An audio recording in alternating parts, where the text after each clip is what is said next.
સુરતમાં સાડીના કારખાનામાં 2 round firing કરી ધમકી આપવાની ઘટના પ્રકાશમાં આવી છે। મળતી માહિતી પ્રમાણે સુરતના પૂર્ણા વિસ્તારમાં આવેલી ભાગ્યોદય ઇન્ડસ્ટ્રીમાં પહેલા માળે મદનસિંહ ભાટી સાડીનું કારખાનું ચલાવે છે। ગત રોજ બપોરે ખાતામાં 3 કારીગર જેમાં મોહમ્મદ સમીર, કમરુદ્દીન અંસારી, દેવેન્દ્ર કુમાર, દધીબલ પ્રસાદ ભારતી અને રાકેશ સહાની હાજર હતા। આશરે 12:30 વાગે દોઢેક વર્ષ પહેલા ખાતામાં કામ કરતો કારીગર દિલીપસિંહ ત્યાં આવી ચડ્યો હતો। તેની પાસે બંદૂક હતી। તે અને તેની સાથે બીજો એક અજાણ્યો શખ્સ હતો। તે બંનેએ ખાતામાં ઘૂસી દરવાજો બંધ કરી અને ખાતાની ઓફિસના કાચ ઉપર 2-3 રાઉન્ડ ફાયરિંગ કરી દીધું હતું।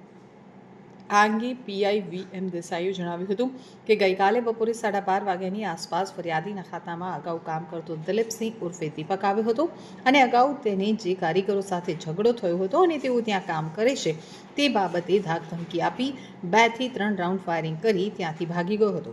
જે અનુસંધાને ફરિયાદ લઈ અને સીસીટીવીના આધારે તથા તેનો ફોટો, આઈડી અને મોબાઈલ નંબરના આધારે 3 અલગ અલગ ટીમો બનાવી આરોપીને પકડવા તજવીજ હાથ ધરી છે। આરોપી 1 થી 1.5 વર્ષ પહેલા ફરિયાદીના ખાતામાં કામ કરતો હતો। આરોપી 3 કારીગરના મોબાઈલ તથા રોકડા રૂપિયા 300ની લૂંટ કરી ફરાર થઈ ગયો હતો।